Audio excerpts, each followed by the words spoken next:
Hey guys, thanks for joining me on this video. I got asked a really good question by a client, and I'm sure you've asked this question as well, especially when you started off on your fitness journey. And that question was, how do I reach my goals as quickly as possible? And I get asked this question in so many different forms. How do I put on as much muscle in the shortest period of time? How do I lose X amount of weight in the shortest amount of time? And it's just a highly popular question. And it's a great question.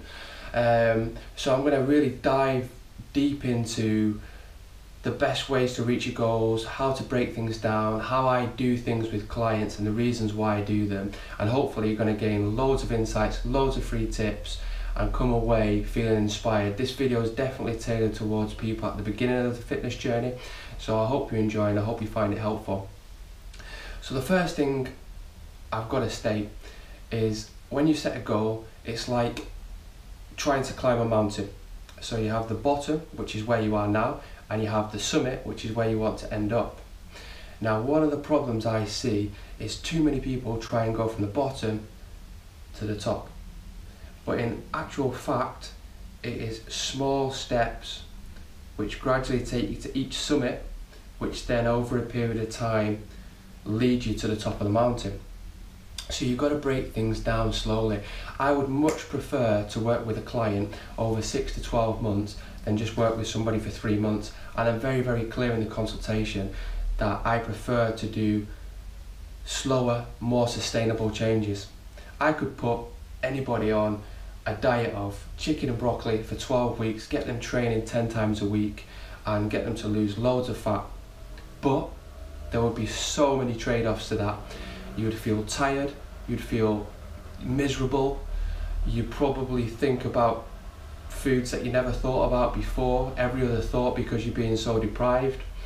And even though you look great, you would feel like crap, okay?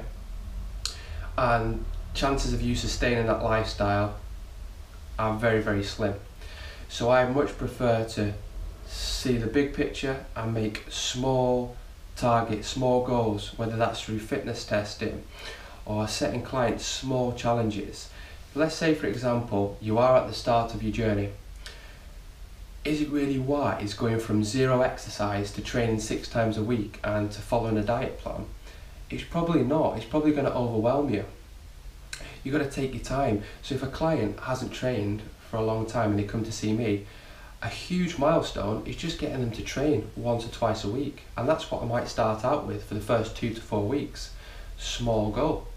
Then, as I'm taking them through those steps, I'll start teaching them, educating them about exercise, about nutrition. I might say, start increasing your water intake, setting people small goals which can be easily obtained. And with each goal, it's another step closer.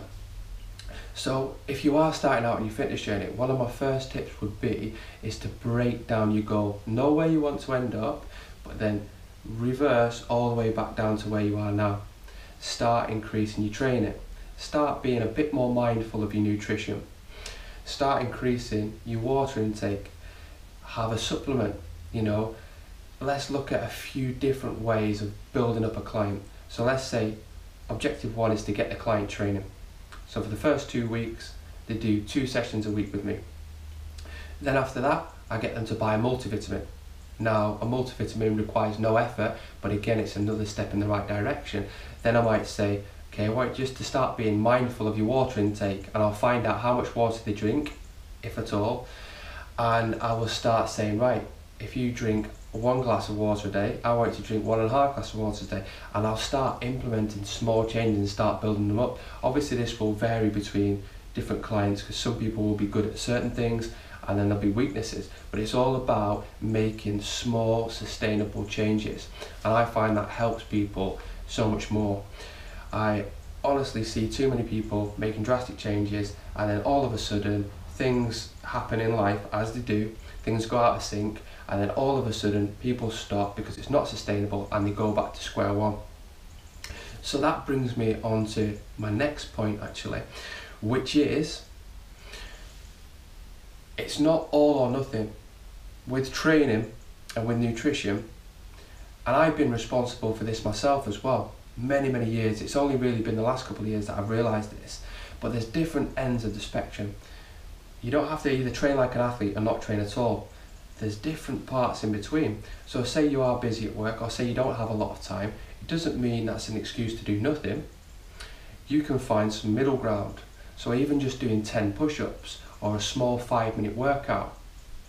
There's lots of stuff on my blogs, like mini workouts, which you can actually try, and I'm sure that they'll help you out.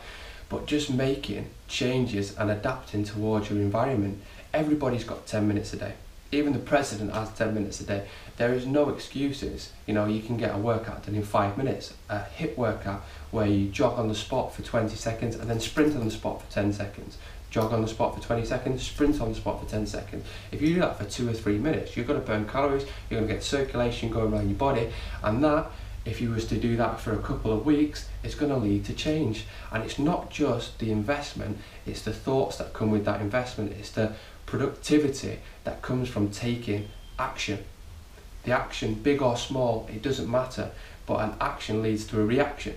So because you've done your 5-minute workout, all of a sudden you think, right, I'm going to pick something healthy for tea. Then you start looking at healthy recipes, and then you've all of a sudden got a new recipe to cook with. Then the next day you have a good night's sleep, and then the next day you wake up and you feel a little bit better. So you think, instead of reaching for the coffee, I might have some water, and then I'm going to do my training again later. And then all of a sudden you actually build up momentum. So that's it for today's video. I think the long and short of it, the key point is to know where you want to go, but to break down your goal into small, sustainable steps. If you want help with that, look at hiring a personal trainer, look at going for a coach, or sit down and make a plan of action for yourself. Say, right, for the next 21 days or the next 28 days, this is what I'm going to do. How can I improve my health, my fitness, and my well-being by even just 25%? What are the small things that I can do today which require very little effort, but are going to make me better in 21 days time than I am today? And I guarantee that's going to work.